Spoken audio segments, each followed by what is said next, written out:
洗手要用水，沖涼要用水，平日都要飲多啲水。我哋嘅生活之中真係離唔開水啊！不過你又有冇諗過水喺邊度嚟嘅呢？你哋對水嘅認識又有幾深呢？喺水務署天水圍大樓呢一度設有一個水資源教育中心，喺2019年12月開始免費開放俾公眾參觀。展館佔地2層，有差唔多成8000尺，內容涵蓋多個同水相關嘅範疇。想要認識香港水資源嘅話，就一定要嚟呢度啦。Peter， 點解一開始會設立水資源呢度嘅？水務署咧，其實我哋透過唔同嘅措施啦，去加強我哋市民嘅識水意識嘅。我哋特別設立咗水資源呢個公眾教育中心啦，結合展品示範同埋互動遊戲，用啲有趣嘅方法咧，去加深大眾對於水資源同埋節約用水嘅認識嘅。香港自從1965年起喺國家嘅支持之下，獲得供應東江水，先至得以確保穩定嘅水源。但係喺氣候變化嘅影響之下咧，充足嘅水資源咧並唔係理所當然嘅，所以我哋要一齊珍惜用水，推動香港邁向不缺水嘅未來。咁呢度有啲咩特色㗎？水資源咧其實係設有12個主題嘅展區啦，同埋54項同日常生活息息相關嘅展品同埋互動設施嘅，全面涵蓋供水歷史、水源生態、水循環、回收再用同埋供水工程，係香港最全面嘅水資源教育展覽。想參觀水資源可以提前網上預約，無論係團體到訪或者個人參觀都可以㗎。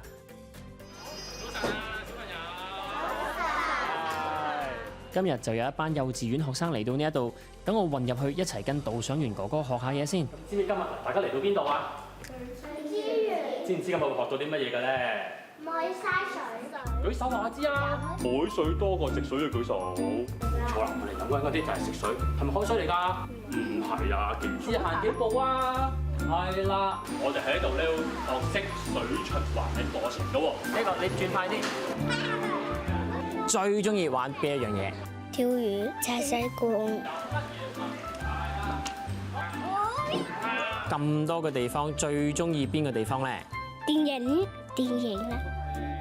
學到啲咩唔好嘥水啊？唔可以沖涼沖緊奶。哇！記唔記得有幾多個水塘17。你今日開唔開心啊？開心。Simon 啊，一般嚟參觀嘅團體咧，係咪都係學校為主啊？冇錯啊，團體嚟講咧，一般咧都係以學校為主嘅。不過咧都會有傷健中心啦、青年中心啦同埋長者中心嘅團體，大約咧就佔呢個4成，另外6成咧就係一般嘅公眾。通常咧都係小朋友同埋屋企人一齊嚟㗎。咁但係導賞團嘅時候咧，大人同埋小朋友咧個內容上面有啲咩分別咧？大致上都係差唔多嘅，不過咧大人咧就會講得廣泛啲、深入啲，小朋友咧就會講得生動啲，令到佢學多更加多關於慳水嘅知識㗎。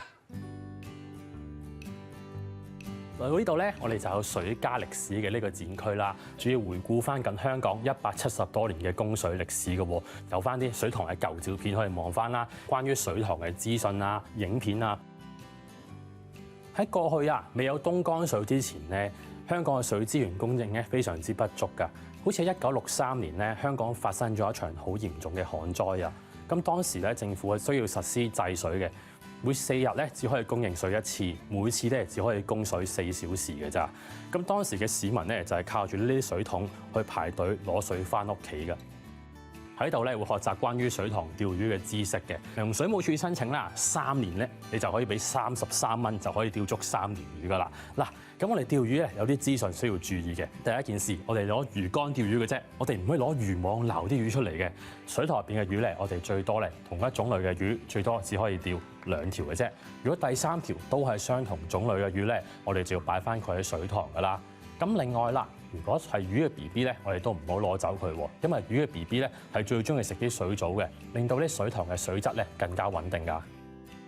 水務署咧喺2009年嘅時候咧推出咗用水效益標籤計劃喎，一滴水綠色嘅，即係代表最慳水喎；紅色4滴水，即係代表最嘥水啦。呢度嘅展品咁豐富，5分鐘又點會介紹得晒啊？如果大家都想知多啲關於水嘅資訊咧，就記得快啲上網預約嚟水資源參觀啊！